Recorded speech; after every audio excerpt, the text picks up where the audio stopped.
So when the 2008 CLK63 Black Series premiered in 2007, it was a huge shock to the American market. It was the first time they had seen a Black Series car.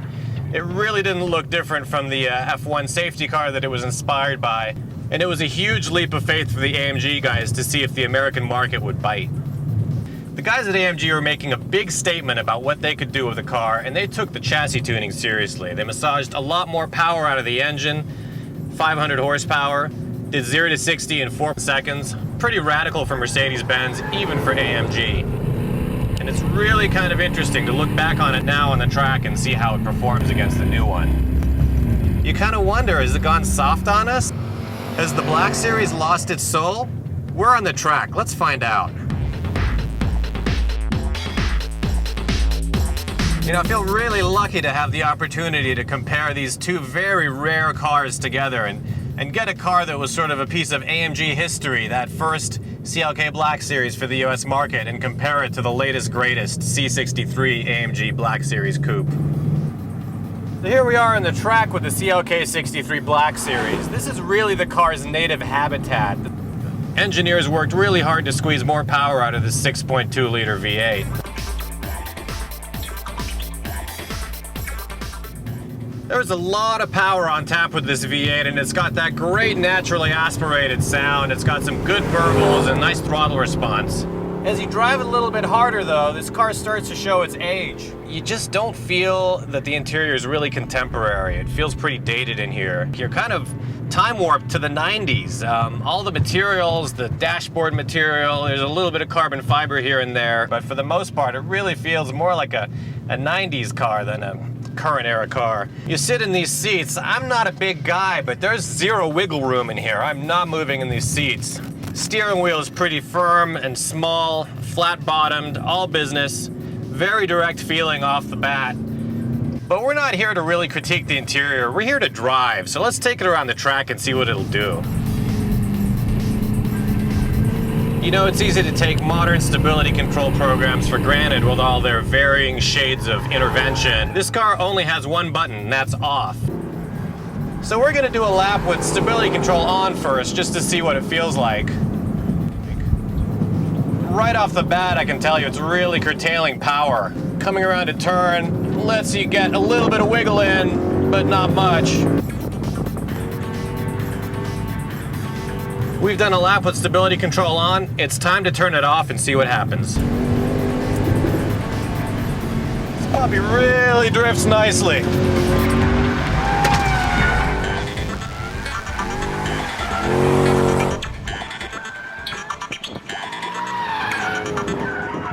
Love the way this engine sounds.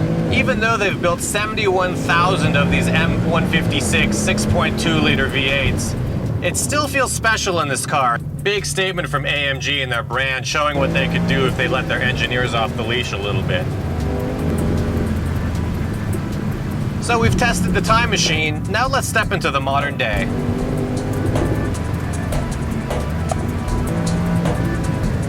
You climb into the new C63 Black Series, and it immediately feels like a different car. The seats aren't quite so restrictively bolstering. Steering feels lighter. It almost feels like it's not trying as hard as the 2008 CLK. What a difference 5 years makes. This feels so much more contemporary. You know, even though the steering wheel feels kind of cushy, even though the seat isn't quite as tight, it's still plenty firm, and when you push this car, it does phenomenal things. Almost immediately you notice the difference between this and the CLK63. Chassis feels so much more responsive. It's so much more confidence-inspiring. It tells you kind of exactly what's happening. You get really a good feeling of what the tires are doing, how much grip you've got when you're in slight understeer situations or when you're about to go into oversteer. You have more options in the C63 for stability control. You can leave it in on mode, which is good for the street. You can put it in sport handling mode, or you can switch it completely off. Dialing it into sport handling mode actually gives you a lot bigger slip angles than you'd think.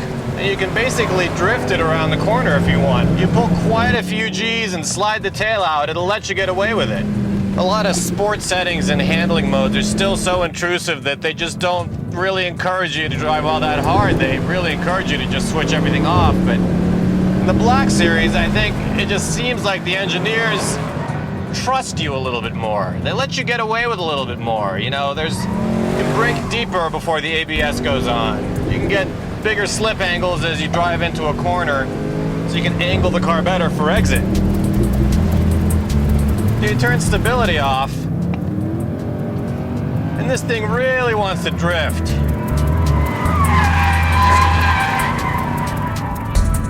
So if the CLK's biggest transgression is its transmission, so to speak, the C63 improves on that a lot, especially in Sport Plus mode, which is prescient. It just knows exactly when to shift. They're fairly quick shifts, nice rev match downshift blips, but you still have to think ahead of this transmission a little bit. You know, the engineering has come so far on this car, but the missing link is still the transmission, I feel. It's a great chassis. The engine is phenomenal. I mean, listen to it. It sounds fantastic. But you just want a little more instantaneous reaction with the paddle shifters.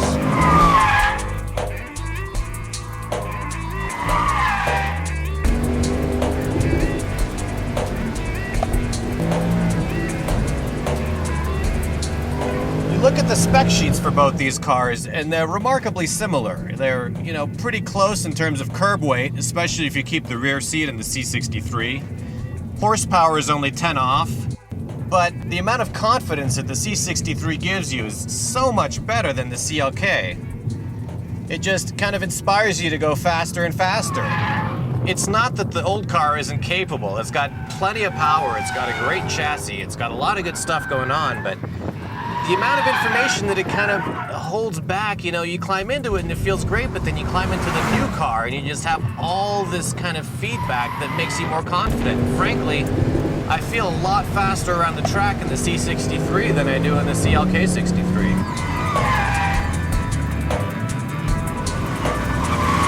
After jumping back and forth between the old car and the new car, it really makes you just kind of want to stick with the new car and not look back. It's that good. For Car and Driver, I'm Basem Wasef.